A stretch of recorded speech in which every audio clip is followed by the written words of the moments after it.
Lilian, encantado de recibirte en el programa Reto Siglo XXI. Ya son 3 años prácticamente este programa ya. Tenemos como 1000 con personas que nos han visitado. Vamos a ver, hay una noticia de la FED, ¿verdad? La da Jerome Powell, que ese es que van a bajar la tasa de política monetaria, pongámosle así, 0.25, 0.20. Después de que, ¿cómo se llama? Primero subieron, ¿verdad? Igual que nosotros, pero no subieron al 10, subieron al 5 y pico, ¿verdad? Julio del 2023 era el 5.5. Agosto comenzó ya a bajar, agosto del 24, y prácticamente lo que estamos hablando ahora es de 4.5 a 4.25, de 4.75 a 4.50. ¿Eso qué va a significar? Ya hay un mayor estímulo para la economía, ¿no? Porque ahí simplemente las tasas se vuelven, los préstamos bajan, los intereses, ¿verdad? Y hay más dinero, ¿verdad? Pero nosotros seguimos con la misma situación, ¿verdad? Tasas altas, relativamente, ¿verdad? Banco Central sigue con su tasa de política monetaria muy conservadora, con inflación prácticamente negativa ya con prácticamente 2 años, ¿verdad? Y hay que ver qué podemos hacer para estimular esta economía. Bueno, con encajes altos también, ¿verdad? Así es. Y los préstamos, te reitero, son altos las tasas de interés, tanto en dólares como en colones, ¿verdad? Sí, sí. Este es un cierre de año interesante porque primero que nada tenemos una baja de tasa de interés en la FED, lo cual sí era predecible, pero lo que más llamó la atención... Y quedan 2 más, dicen, muy cerca. Exacto. Y eso es lo más interesante, digamos. Se creía que iba a haber más de 2 bajadas para el próximo año, 2 recortes, pero lo que hicieron los comentarios de Jerome Powell, presidente del Banco Central de Estados Unidos, es que no habría más que únicamente 2. ¿Por qué? Porque ellos todavía ven que la inflación dentro de sus datos no está todavía el 2%, que es lo que ellos quieren, ¿verdad? Exacto, no está tan baja. Mientras que nosotros en Costa Rica, nosotros tenemos una muy controlada inflación, es el término que podemos decir, y que más bien eso ha provocado que tengamos deflación casi que por 2 años consecutivos, si queremos verlo, medirlo únicamente en forma anual. ¿Qué es el concepto principal que hay que ver aquí? Bueno, ahí viene cambio de política en el gobierno de los Estados Unidos, viene Trump, viene todavía con políticas más agresivas, hay un tema de aranceles que quiere implementar por la parte comercial, pero en la parte política a nivel de economía, lo que ha dicho es que él recomienda que siga la baja en las tasas de interés y que con eso se promueva el consumo, tanto privado de los hogares, como también el consumo de los empresarios. Y con eso, naturalmente, haber una demanda de consumo interesante puede hacer que sea favorable para Costa Rica, para las exportaciones, para las zonas francas y demás, porque todo eso es riqueza que va a llegar para Costa Rica. Ahora, el problema que tenemos aquí es cómo hacemos que esa cantidad de dinero en la economía llegue aquí, circule y que no afecte más el tipo de cambio, ¿verdad? Que es el otro tema que se tiene.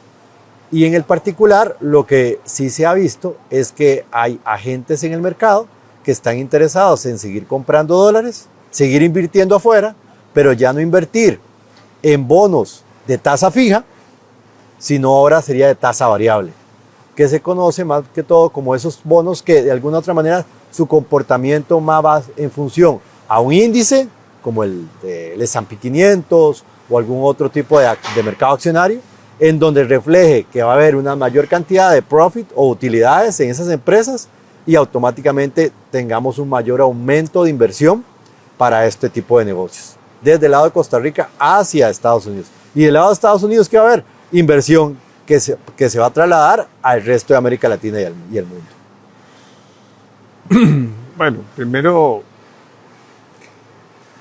el desempleo en Estados Unidos todavía no ha bajado. O sea, las tasas de desempleo.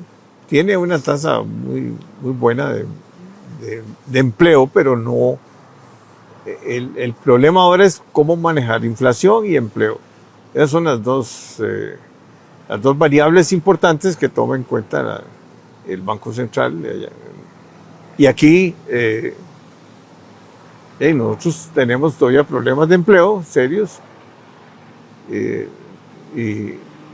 una inflación negativa y tasas de interés muy altas y con un superávit de divisas que afecta el tipo de cambio continuamente, ¿verdad? Sí. Porque ahora no ve uno una política clara de que vayamos a... Bueno, puede ser que con esta decisión que tomó el Banco Central de Estados Unidos se animen aquí a seguirla bajando también la tasa política monetaria. Sí, como se ha hablado, sí existe todavía espacio para seguir bajando la tasa política monetaria en Costa Rica. De hecho, lo que más bien uno como empresario o como persona que tiene un préstamo en dólares es comenzar ahora sí a convertirlo a colones, aprovechar que el tipo de cambio está bajo, aprovechar que las tasas de interés en este momento están más estables y hacer una conversión de deuda de dólares a colones. ¿Para qué? Para que de alguna otra manera se pueda aprovechar esa situación del mercado en este momento y facilite desde el punto de vista de gasto financiero un menor impacto en caso de que se haya una subida en el tipo de cambio en el mediano o más largo plazo, que estamos hablando entre 4 a 5 años. Pero, y las decisiones, no sé si se van a tomar ahora, en lo que resta del año o a principio de año. No sé, ¿cuándo es la otra revisión del Banco Central? La de nosotros en Costa Rica. Sí. La de nosotros ya sería para el próximo mes, ya no es para este periodo, ya como tal ya no debería haber un ajuste de política monetaria, pero lo que sí se podría realizar es otro tipo de herramientas financieras que el Banco Central tiene a la mano, que sería el encaje, como una forma de aumentar la productividad y hacer crecer la economía. Y el otro tema que también se tiene es la parte del control de todo lo que tiene que ver con la parte del tipo de cambio, que hoy por hoy una forma de por qué el tipo de cambio no sigue bajando es gracias a que el mismo Banco Central ha venido comprando el superávit de dólares que existe en la economía. ¿Pero es en ventanillas o es también en eso solamente es en Monex. En Monex. Se supone que el Monex es el mercado interbancario, donde llegan las colas del mercado, pero también donde llegan los principales en personas o empresas que tienen mayor capacidad de hacer compra-venta de dólares todos los días. Y es un mercado de 200 millones de dólares, el mercado cambiaría en total por día, y se han visto momentos determinados en donde casi que la mitad de ese mercado de ventanillas va al Monex porque es exceso, y el Banco Central es el que más bien ha ayudado dentro de sus mismas herramientas a retener un poco ese superávit de liquidez que existen de dólares en este momento. El problema es que cuando compra dólares emite colones, y entonces ese problema más bien ahí contrarresta porque entonces tira dinero a la calle, si queremos decirlo, y tiene que subir las tasas de interés o controlar las tasas de interés alto para recogerlo otra vez, sí. Entonces es un círculo vicioso el problema que tenemos en este momento. Y hay pérdida en ese movimiento. Hay pérdida en ese momento. Siempre va a haber pérdidas del Banco Central, pero eso se refleja más en el tema de la deuda que tiene el gobierno con Banco Central y por las mismas condiciones de mercado que hoy por hoy tenemos. Digamos, hoy por hoy tenemos un déficit, tenemos un superávit primario en este momento en la parte de Hacienda, pero todavía en lo que es la parte de exportación e importación, en lo que tiene que ver con la balanza comercial, seguimos deficitarios. Y eso va a ser parte de las cosas que pero hay ya que muy seguir pequeño, viendo. el déficit comercial. ¿Ah, perdón? El déficit comercial es muy pequeño. Sí. Es más, tenemos por primera vez con Estados Unidos, ya prácticamente la balanza comercial está igualitada. Con Estados Unidos sí, pero tenemos... Con el resto, claro. Con el resto todavía nos falta. Con China debe ser Sí. deficitario. Sí, no, entonces se las trae. Y el otro tema que también hay que confirmar es que a partir del ingreso de Trump al gobierno de los Estados Unidos, el tema de nearshoring, que posiblemente deberíamos de estar viendo más empresas de Asia incursionando en Centroamérica, podría ser interesante para nosotros. Y así como México ha aprovechado esta gran cantidad de plantas de ensambladoras de automóviles y demás empresas de capital extranjero, también el día de mañana Costa Rica sea ese otro hub de bienes, no solo de servicios, porque hoy somos mucho de servicios, de bienes que también logremos producir más aquí. Y no solamente estemos con la parte de todo lo que es la parte de medical devices, sino también exista otro tipo de nichos interesantes que se puedan desarrollar aquí en Costa Rica. Porque tenemos la habilidad y el talento humano para hacerlo. Y eso nos diferencia del resto de América Latina, en condiciones como idioma y las capacitaciones que se tienen, hasta inclusive el grado de escolaridad que se tiene en Costa Rica.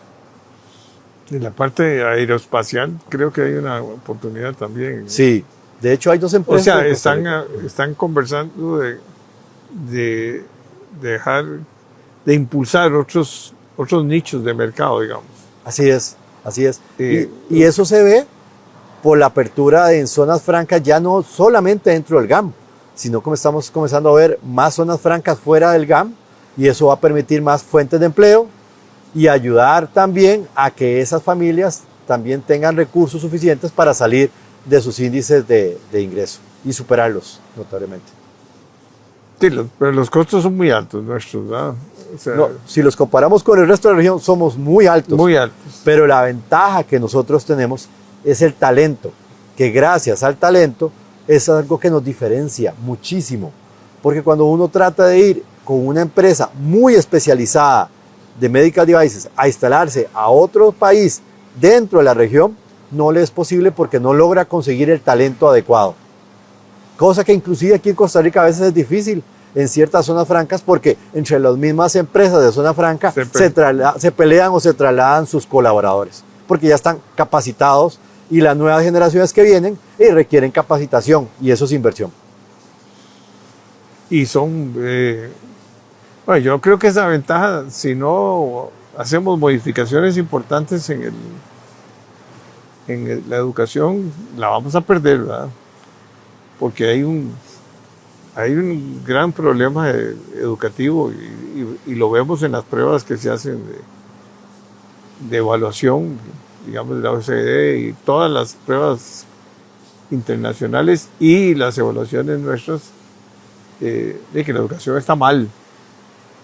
Y hace rato, no es de este gobierno, venimos mal, ¿verdad? Sí.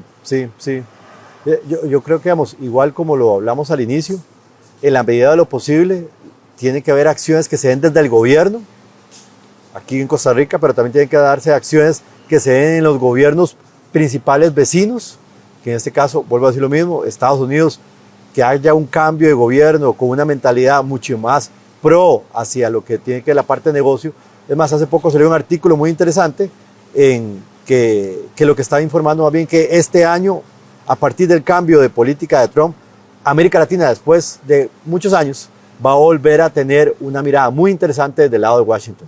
Y uno lo que espera ahí entonces es que más bien venga este nuevo gobierno de Trump con estas políticas de eficiencia, como por ejemplo el Departamento de Eficiencia que va a ser liderado por Elon Musk, o también Ron DeSantis o muchos otros líderes de la comunidad de Estados Unidos que tienen muy buena relación con América Latina. Como es el caso inclusive de Elon Musk, que tiene muy buena relación con algunos presidentes de la República, como es el caso de Argentina, para dar un ejemplo. Argentina ha hecho un esfuerzo grande, Milei, o sea, aparentemente está estabilizando una economía muy importante como es la Argentina. ¿verdad? Así es. Tiene un costo social también, claro. Pero está dándole vuelta al problema del déficit fiscal y ya tiene, va a poder negociar con el Fondo Monetario. Sí. Hoy habla el presidente, el ministro de Hacienda, ¿no? de hacer una nueva negociación más flexible. Sí, con el Fondo Monetario Internacional. Eso va a ser muy interesante porque eso quiere decir, primero que nada, que tenemos números para decir que podemos negociar. Dos, ahora con la ley de fortalecimiento de las finanzas públicas del Estado, la cual se implementó desde hace ya bastante tiempo, ya llevamos 3, 4 años. Más el tema de facturación electrónica y hay otra serie de procesos que se han venido dando. Ya el gobierno digital dice Sí. que viene para el año entrante. Sí, o sea, hay una serie de elementos donde uno podría pensar realmente que la situación de gobierno permite esta negociación. Y algo muy importante, Jorge, es que este gobierno tiene como meta, bueno, yo lo intuyo así, tener grado de inversión.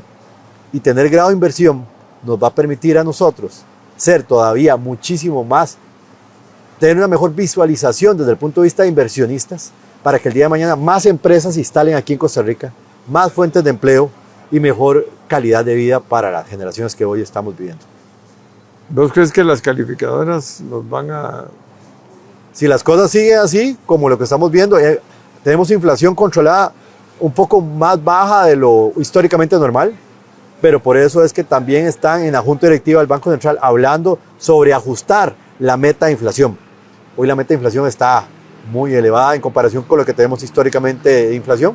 Entonces lo que quieren es bajarle al menos 1 grado y particularmente sobre ese grado ya ahora sí tener una política siempre en metas de inflación mucho más apegada a la realidad, que debería de ser mucho más comparada a nuestra situación país hoy el día. Históricamente tenemos inflaciones en los 80s que eran de 2 dígitos, hoy el día tenemos inflaciones de 1 dígito. Y tener un tipo de cambio que esté relativamente estable bajo un mercado cambiario muy bien organizado permite todavía manejar las cosas de una forma más clara.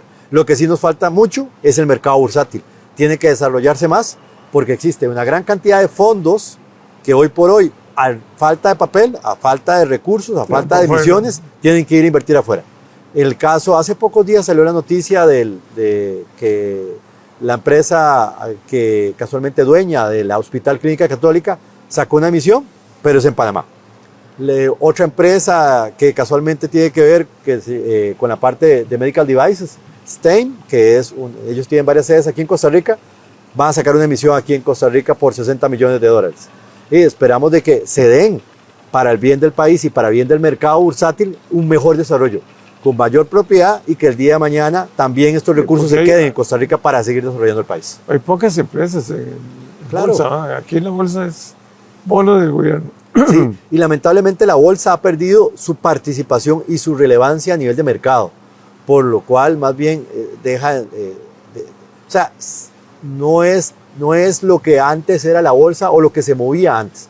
Y si comparamos la bolsa de Costa Rica contra bolsas como en el lado de Chile, Argentina, Estados Unidos, Brasil, Europa, México, o sea, relativamente es muy escasa, muy contraída, poca negociación y el 90-80% de las transacciones son títulos de gobierno. Particularmente falta todavía mucho desarrollo por parte del mercado bursátil. Ahí esperamos a ver qué se puede hacer. Yo creo que, y así lo planteé en un artículo, que el ICE podría abrir parte de su capital y colocar acciones y que haya más dinámica. Tal Eso vez le da eficiencia al ICE porque tiene gente también interna que son inversionistas y que van a querer que haya eficiencia en las decisiones, ¿verdad? Claro, lo que pasa es que, digamos, hoy por hoy, por la ley que tiene el ICE, no podría ser posible que ingrese como a vender acciones. Lo que sí puede hacer, que me parece que ya de hecho ya tienen un bono ya preparado, varias emisiones ya apostadas, Sí, pero más deuda. que va a ser deuda, pero con condiciones más blandas por las condiciones actuales del país. Es que realmente aquí en Costa Rica hay un exceso de riqueza del país que por eso se ve inclusive reflejado en el tema del tipo de cambio.